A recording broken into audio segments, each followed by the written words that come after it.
Perú sigue sin decidir si adelanta o no las elecciones presidenciales, una medida para poner fin a la crisis política que comenzó con el autogolpe fallido de Pedro Castillo el 7 de diciembre, mientras la gente sigue en la calle. Con esto comenzamos. Los saluda Silvia Cabrera en Berlín. Titulares. El Congreso de Perú volvió a postergar para el miércoles en la mañana la sesión plenaria sobre el adelanto de elecciones generales al 2023. Según el presidente del Parlamento, José Williams, la reprogramación busca encontrar consenso con miras al texto a debatir. Brasil rechaza la petición de Alemania de enviar munición a Ucrania. El presidente brasileño Luis Ignacio Lula da Silva dice al canciller alemán Olaf Scholz que su país no tiene interés en suministrar munición para los tanques Leopard que se dirigen a Kiev. En Francia, cientos de miles de personas protestaron de nuevo contra la reforma de las pensiones del presidente Emmanuel Macron, que está decidido a aprobarla en el Parlamento pese al rechazo popular. Una jornada en la que los sectores ferroviario, petrolero y educativo realizaron importantes paros.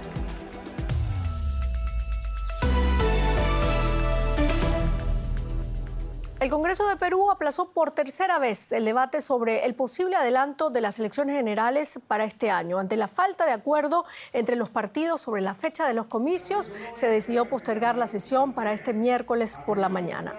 Por su parte, la presidenta de Perú, Dina Boluarte, ya anunció el domingo que si el Parlamento no aprueba el adelanto, presentará una iniciativa para que se puedan celebrar los comicios este año. Eso es precisamente lo que reclaman los manifestantes en las calles, cuya ola de protestas contra el gobierno se prolonga ya casi 2 meses y se ha cobrado la vida de 65 personas. El país, por lo tanto, sigue en ascuas mientras el Congreso peruano sigue sin tomar una decisión que destrabe el conflicto. Vamos a Perú. Rosemary Cuevas, una vez más se ha pospuesto la votación para adelantar las elecciones. ¿Por qué no se llega a un consenso y qué alternativas hay para una solución? ¿Puede el Congreso, además, reunirse indefinidamente? Silvia, no se llega a un consenso porque una gran parte de los congresistas no quiere adelantar las elecciones para 2023 y según varios sectores, entre ellos expertos políticos, indican que porque el tema de fondo es que no quieren dejar el cargo.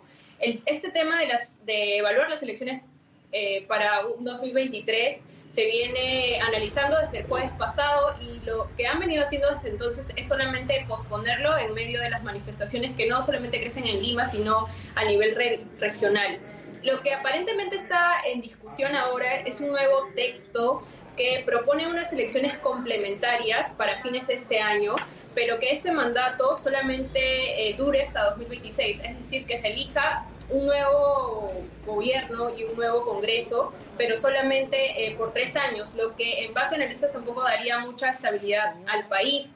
Y sobre esto, algunas voces del Parlamento que sí están a favor de unas elecciones inmediatas han denunciado que en realidad el interés de fondo de este nuevo texto es que se permita la reelección de congresistas que puedan reelegirse. Y esto tampoco no aplacaría mucho la crisis, en realidad no la aplacaría para nada porque muchos de los manifestantes no solamente piden la renuncia de Dina Boluarte, sino también que el Congreso cambie de figuras completamente. Si se pueden reunir indefinidamente, eso aún no lo tenemos muy claro, aparentemente sí. Sin embargo, el hecho de que las manifestaciones estén cada vez creciendo y haya mucha más presión puede poner en peligro que la violencia aumente, ¿no? Mientras el Congreso aún no decida por un adelanto. Así es, las protestas siguen creciendo. Sabemos que en esta jornada se concentran manifestantes en el centro de Lima para una nueva protesta. ¿Cómo están los ánimos allá?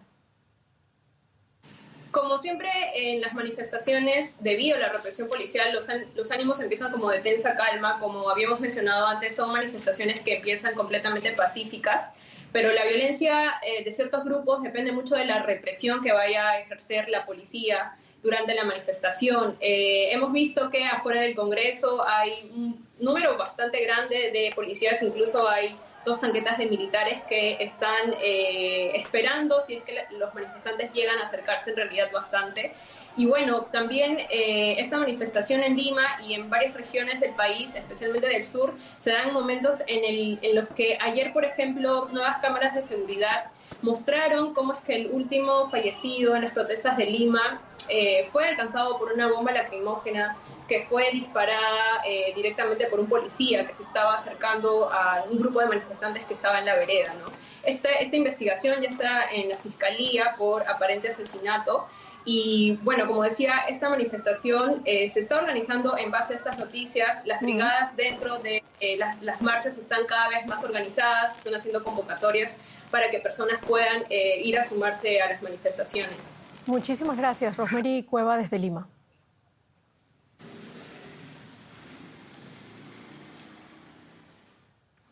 Seguimos en la región, hablamos del viaje de Olaf Scholz por Sudamérica, que ha acercado a Alemania a sus viejos socios de América Latina. El canciller federal alemán hizo el lunes la última parada de su viaje en Brasilia, donde se reunió con el presidente Lula da Silva.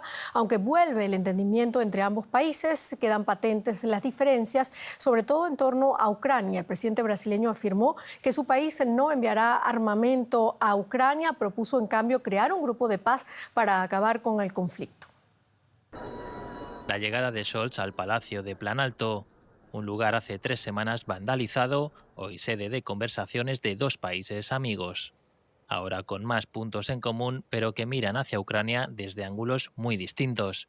La semana pasada, Alemania aprobaba el envío de tanques Leopard 2 en apoyo a Kiev junto a sus socios occidentales, un camino que Brasil no quiere seguir. El presidente Lula dejó clara su postura. Brasil no tiene interés en enviar munición a Ucrania. Lula se mostró preocupado por el conflicto, pero resaltó que su país no quiere tener participación en la contienda, ni siquiera de forma indirecta. Brasil aboga por explorar el camino hacia la paz. Para ello lanzó una propuesta. Sugiero crear un grupo de países que intenten sentarse a la mesa con Ucrania y Rusia para encontrar la paz, para intentar parar la guerra. Y Brasil hará esfuerzos. Ya he hablado con Macron, he hablado con el canciller Scholz y hablaré con otros presidentes. Las diferentes posturas sobre Ucrania no evitan la sintonía entre ambos mandatarios. Scholz celebró la nueva etapa que se abre en el país. Estoy muy contento de que Brasil vuelva a la escena mundial, de que se comprometa a una mayor integración regional en América Latina. Se te echaba de menos, querido Lula. Durante la legislatura de Jair Bolsonaro, las aportaciones alemanas al Fondo de la Amazonía quedaron bloqueadas, hasta este lunes, cuando Alemania anunció una ayuda de 200 millones de euros para cooperación. De ellos, 38 son para este fondo, destinado a acciones contra la deforestación. Sobre el otro asunto encima de la mesa, el acuerdo entre el Mercosur y la Unión Europea, Lula se mostró esperanzado en cerrar las negociaciones en menos de 6 meses. Brasil quiere introducir cambios en lo prepactado, aunque prometió apertura en las negociaciones. Para Scholz es una prioridad cerrar cuanto antes el acuerdo, y así se lo transmitió previamente a su par argentino Alberto Fernández. El viaje relámpago de Scholz reconstruye las relaciones de Alemania con los países del Cono Sur, pero deja patente también una brecha sobre qué tan diferente se percibe en ambos hemisferios la guerra en Ucrania. Bueno, lo dicho, Brasil no va a enviar municiones a Ucrania y Alemania le dará apoyo financiero para el medio ambiente. Más detalles de esta visita de Scholz a Sudamérica con nuestro compañero Benjamín Álvarez. Brasil es un país de paz. Fue una de las frases usadas por el mandatario brasileño Luis Inácio Lula da Silva en una conferencia de prensa con el canciller alemán al ser consultado por la posibilidad de que Brasil envíe municiones a Ucrania. Brasil subrayando así su posición de neutralidad y al mismo tiempo sugiriendo la creación de un grupo de países que medien para lograr la paz en ese país después de la invasión rusa. El tema de esa invasión y también de la guerra en Ucrania que sucedió después fue uno de los temas que también marcó la agenda sudamericana de Olaf Scholz en su primer viaje a la región. Visitó Santiago de Chile, Buenos Aires y Brasilia. Alemania está también en busca de diversificar su matriz energética, por tanto fue acompañado de una gran delegación comercial que conversaron justamente esos temas, y el canciller alemán también busca una clara condena hacia Rusia aquí en la región durante la reunión que sostuvo con los 3 mandatarios, Gabriel Boric, Alberto Fernández y Luis Inácio Lula da Silva. Y nos quedamos en Brasil porque el Parlamento inaugura el miércoles una nueva legislatura, la primera del gobierno de Luis Inácio Lula da Silva, y elige nuevas autoridades con una composición conservadora que puede dificultar los planes del presidente. Los favoritos a presidir la Cámara de Diputados y la del Senado son Arthur Lira y Rodrigo Pacheco respectivamente, ambos fieles a Jair Bolsonaro. El inicio del año legislativo se da mientras continúan los trabajos de reparación del Congreso tras el ataque de bolsonaristas el 8 de enero. Estos edificios simbolizan la democracia de Brasil, pero su acceso está restringido desde el ataque a la sede de los tres poderes el pasado 8 de enero. Ese día miles de bolsonaristas tomaron por la fuerza las sedes del gobierno, el Parlamento y el Tribunal Supremo. Campo de batalla. Era un auténtico campo de batalla. Estábamos en un combate donde pudo haber muertos. Hasta ese momento creo que ni las agencias de seguridad pública ni los ciudadanos brasileños imaginaban que algo así podía suceder. Fue un ataque a nuestra democracia. Casi un mes después, los trabajos de reparación y limpieza aún no han terminado. Aquí en el Congreso continúa el trabajo de reparación de los daños. Es importante garantizar un aire de normalidad antes de la toma de posesión de los 513 parlamentarios elegidos en un proceso democrático en las últimas elecciones brasileñas. Este miércoles, los congresistas comienzan oficialmente a trabajar en la sala del Pleno, a la que al menos no lograron ingresar los atacantes. El protocolo ordena blindar el Pleno por la simbología que tiene. Logramos crear líneas de contención y fueron casi 3 horas de combate, con muchas granadas de gas lacrimógeno. Prácticamente no podíamos respirar. La violencia del 8 de enero dejó muchas ventanas rotas. Casi a diario se reemplaza una pieza. También varias obras de arte sufrieron daños. El panel de azulejos de Aços Vulcão sufrió daños porque se quitaron las barandillas superiores y al contactar el hierro con la cerámica hizo que algunas piezas se desprendieran y se rompieran. Además, debido a una reacción química con el polvo de los extintores, agua y otros elementos como gases lacrimógenos, el ángel de Alfredo Cheschiati sufrió manchas que también habrá que eliminar. Será necesario realizar un procedimiento de restauración.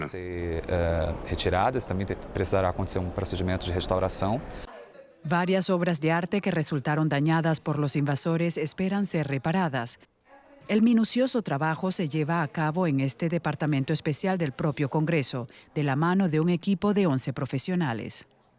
Fue muy complicado para nosotros poder reunir todas estas piezas, teniendo en cuenta el estado en el que encontramos el espacio. Sufrieron arañazos, roturas y mucha suciedad. Poco a poco todo vuelve a su lugar, pero aquí nadie podrá olvidar este oscuro capítulo de la historia brasileña. La lucha contra la corrupción está estancada en el continente americano, así lo constata el índice de percepción de la corrupción 2022 hecho público este martes, que en general revela que solo el 5% de los países de todo el mundo han logrado hacer avances contra la corrupción desde el 2017. El informe señala a Dinamarca como la nación menos corrupta del mundo, seguida por Finlandia y Nueva Zelanda. Entre los últimos en este índice de la organización Transparencia Internacional se encuentra Venezuela, además de países afectados por la guerra como Siria o Yemen.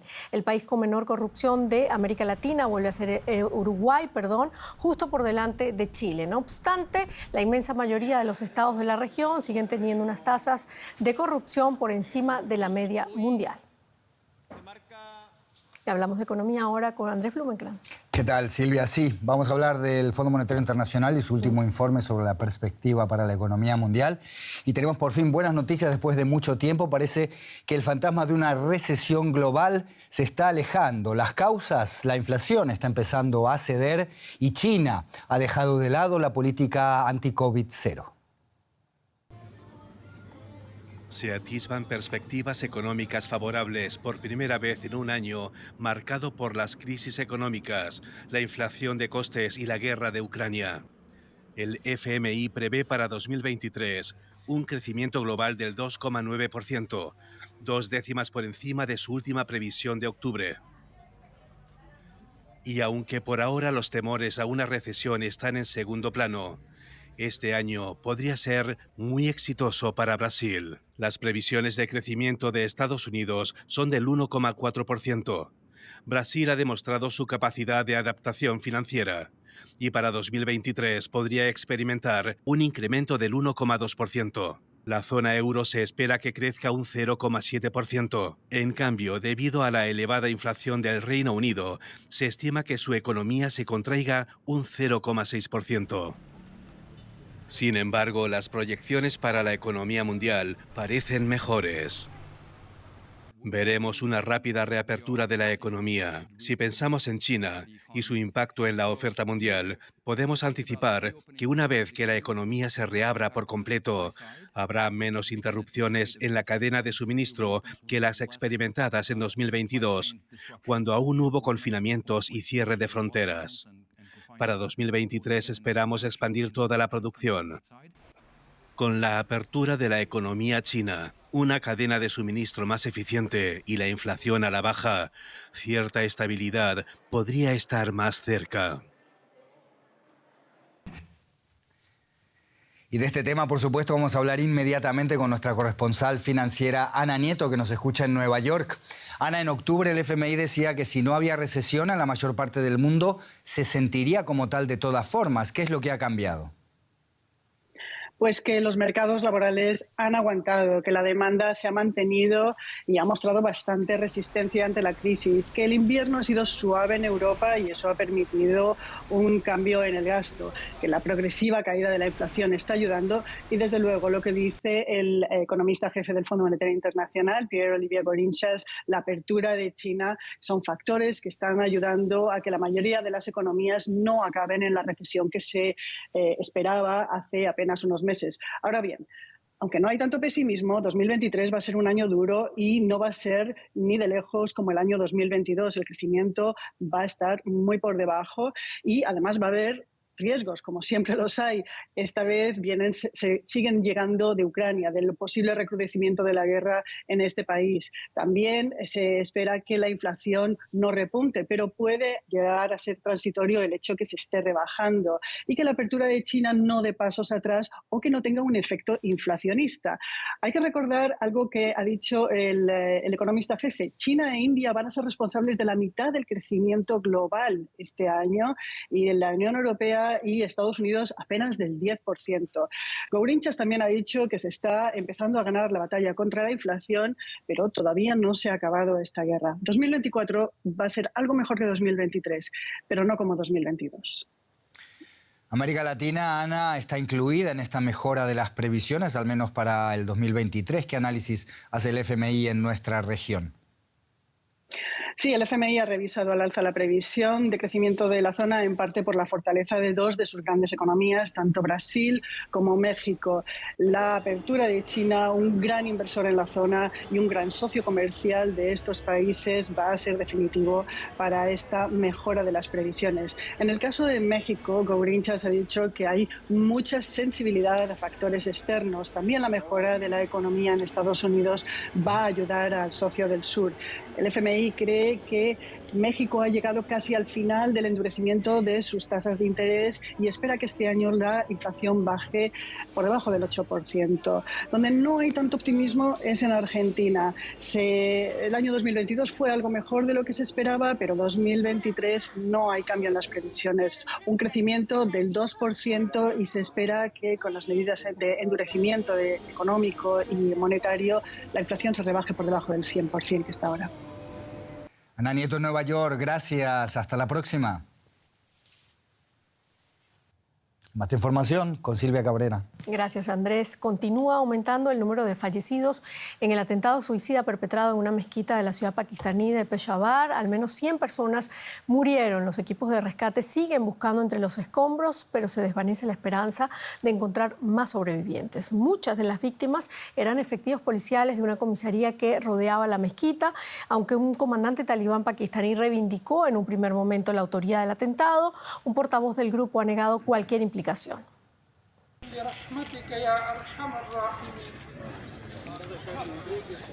Oraciones fúnebres mientras velan a los policías con todos los honores.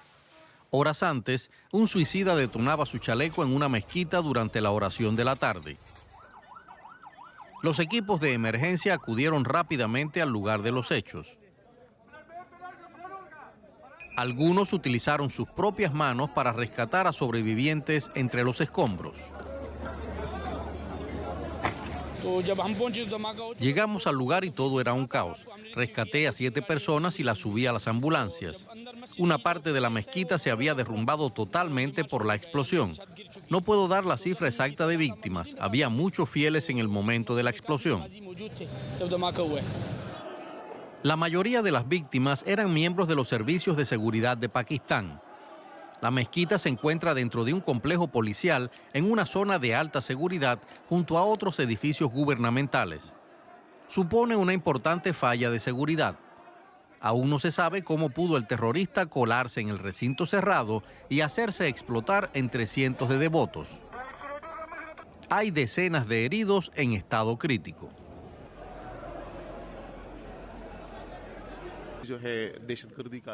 Hay muchos cuerpos aquí y los estamos trasladando. No es la primera vez que se produce un atentado de este tipo. Desde 2006 hasta ahora ya hemos tenido bastante terrorismo y miles de personas han perdido la vida. El primer ministro Shahbaz Sharif visitó a las víctimas en el hospital tras condenar el atentado. Aún no está claro quién ha sido el autor de la explosión. Mientras las víctimas luchan por su vida, las autoridades se esfuerzan por determinar quién habría llevado a cabo un atentado que incluso los talibanes se resisten a defender. Y el secretario de Estado estadounidense Antony Blinken finaliza su visita de 2 días a Israel y los territorios palestinos. Blinken se reunió este martes en Cisjordania con el presidente palestino Mahmoud Abbas. La visita se produce en medio de un recrudecimiento de la violencia entre israelíes y palestinos. Se esperaba que Blinken instara a Abbas a rebajar la tensión y retomar la cooperación con Israel en materia de seguridad. También se prevé que Blinken reafirme el apoyo de Washington a la solución de los 2 estados, aunque sin proponer nuevas iniciativas. Muy pendiente de esta visita del secretario de Estado de Estados Unidos, Antony Blinken, a los territorios palestinos, se encuentra el periodista Damián Pachter, a quien saludamos en Tel Aviv. ¿Qué tal, Damián? ¿Puede Estados Unidos desempeñar un papel significativo en la reducción de las tensiones actuales entre Israel y Palestina? Buenas noches. La verdad es que no, y esto se debe a que hay desconfianza mutua en todas las partes. Desde el lado palestino, Mahmoud Abbas, el presidente de la ANP, está en sus últimas, tiene 87 años, no tiene popularidad prácticamente, su aprobación está básicamente en el 20% de la población y además tampoco controla las fuerzas de seguridad. Desde el lado israelí, Netanyahu a su vez descree de la administración demócrata, preferiría ver un presidente del partido republicano como lo fue anteriormente con Trump, y por eso es que esto se dificulta. A su vez, la tercera pata sería Estados Unidos. Estados Unidos tiene otras prioridades en este momento, y las prioridades de Estados Unidos es frenar a Rusia en su guerra en Ucrania. Por lo tanto, Medio Oriente y el conflicto palestino-israelí está en segunda o tercera y hasta posiblemente quinta prioridad del gobierno estadounidense. Muchísimas gracias, Damián Pachter, desde Tel Aviv. Y Francia vive una segunda protesta en lo que va de enero contra la reforma de pensiones de Emmanuel Macron. Cientos de miles de personas salieron a la calle este martes, según la Confederación Francesa Democrática del Trabajo, unos 500.000 participantes. Muchos trabajadores en huelga interrumpieron las entregas de las refinerías francesas, el transporte público y los colegios. Las dos medidas que cristalizan el descontento son el retraso progresivo hasta el 2030 de la edad de jubilación de 62 a 64 años y el adelanto al 2027 de la exigencia de cotizar 43 años para cobrar una pensión completa. A estos jóvenes aún les faltan décadas para jubilarse. Sin embargo, han salido a las calles para protestar contra una reforma que, en su opinión, pone un signo de interrogación en la esencia del Estado social francés. Nuestro sistema de pensiones ya no funciona. Deberíamos aumentar las cotizaciones también a los empresarios y conseguir que más gente trabaje para financiar las pensiones. Necesitamos una reforma que ayude a los trabajadores y no solo a los empresarios que nos explotan. Rechazamos la visión del gobierno de una sociedad que contempla una edad de jubilación de 64 años y ninguna inversión en educación. Luchamos para que se valore el sector público. Recortaron las ayudas a estudiantes y cada vez nos cuesta más llegar a fin de mes. Y en lugar de ayudarnos, el gobierno nos impone esta reforma. Estamos hartos. Los jóvenes se manifestaban junto a generaciones mayores que ya se verían afectadas por los cambios. Hay gente que gana mucho dinero hoy en día y los trabajadores tuvieron que hacer un esfuerzo extra cuando los tiempos eran difíciles. Tiene que haber más redistribución. Empecé a trabajar con menos de 18 años y ahora tendré que trabajar 3 años más con esta reforma. Perderé dinero y trabajaré más que los demás. ¿No es justo? El gobierno afirma que los cambios son necesarios para salvar el sistema de pensiones francés, que se basa exclusivamente en un mecanismo de reparto. Los trabajadores de hoy cotizan a las pensiones actuales. Para este analista político, también está en juego la posición de Emmanuel Macron dentro y fuera de Francia. Que Emmanuel Macron puisse continuer d'incarner Macron le réformateur. Macron quiere demostrar que es un presidente que realiza reformas que ningún otro presidente consiguió hacer antes en Francia. Eso también es importante a nivel europeo, donde perdería credibilidad como líder fuerte si no fuera capaz de reformar su propio país, especialmente en el contexto de la guerra en Ucrania. Pero los sondeos muestran que más de 2/3 de los franceses se oponen a la reforma y cada vez son más. Y con esto terminamos nuestro informativo. Muchísimas gracias por habernos acompañado. La invitación es como siempre para que sigan acá con nosotros en DW Deutsche Welle. Hasta luego.